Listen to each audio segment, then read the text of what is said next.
Hello दोस्तों, welcome to my channel. और आज के इस वीडियो में हम देखने वाले क्वेश्चन को। तो दोस्तों चलो क्वेश्चन को देख लेते हैं। क्वेश्चन में दिया गया है कि maximum charging capacitor after switch is close. तो हमें इसके लिए डायरेक्ट हमें एनर्जी कंजर्वेशन लगाना होगा। एनर्जी कंजर्वेशन हम कैसे लगाएं? तो दोस्तों पहले आप देखो कि जो कैपेसिटर हमारे पास है उस पर प्लस CE और माइनस CE चार्ज दिया हुआ है हमारे पास,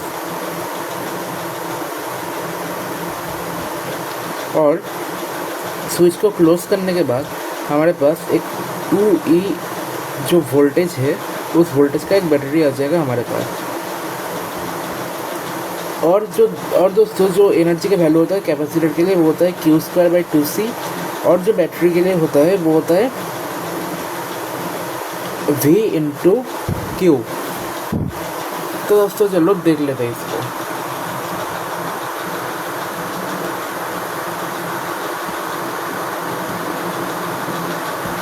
इसमें हमें एनर्जी कंजर्वेशन लगाना होगा। तो पहले हम क्या करेंगे, पहले जो हमारे पास एक कैपेसिटर दिया हुआ है उसका चार्ज दिया हुआ है हमारे पास CE। तो फिर अगर हम इसका एनर्जी लिखेंगे तो energy of capacitor is equal to Q²/2C is equal to Q का वैल्यू हमारे पास है यहाँ पे CE²/2C इज इक्वल टू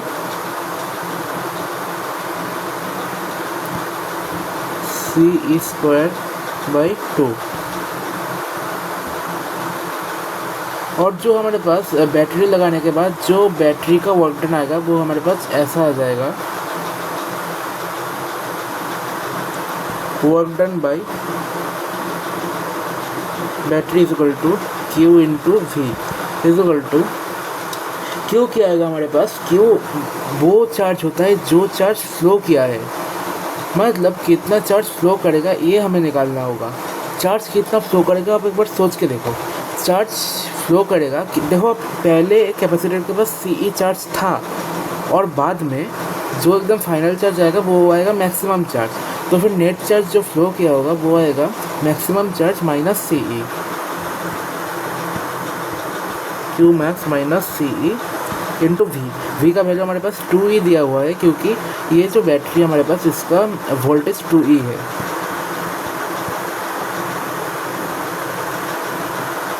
तो फिर ये दोनों को अगर हम ऐड करेंगे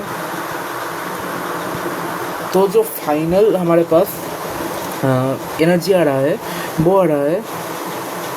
वो कैपेसिटर के लिए हम लिख रहे हैं कि Qmax²/2C ये आ जाएगा हमारे पास Qmax²/2C। मतलब जो इक्वेशन हमारे पास आएगा वो इक्वेशन कुछ ऐसा बनेगा, CE²/2 plus 2E into Qmax minus CE is equal to Qmax²/2C। तो ये हमारे पास एक क्वाड्रेटिक बन जाएगा। तो इस क्वाड्रेटिक को जब हम सॉल्व करेंगे तो फिर क्वाड्रेटिक को सॉल्व करके Qmax का दो वैल्यू हमारे पास आ जाएगा। Qmax का दो वैल्यू हमारे पास आ जाएगा, एक आ जाएगा CE और एक आ जाएगा 3CE। अब इसमें CE तो Qmax नहीं हो सकता क्योंकि CE तो हमारे पास एकदम इनिशियल वैल्यू था, तो इनिशियल वैल्यू से ज़्यादा ही होगा, तो ये 3CE आएगा। तो दोस्तों thanks for watching the video. Please like share subscribe.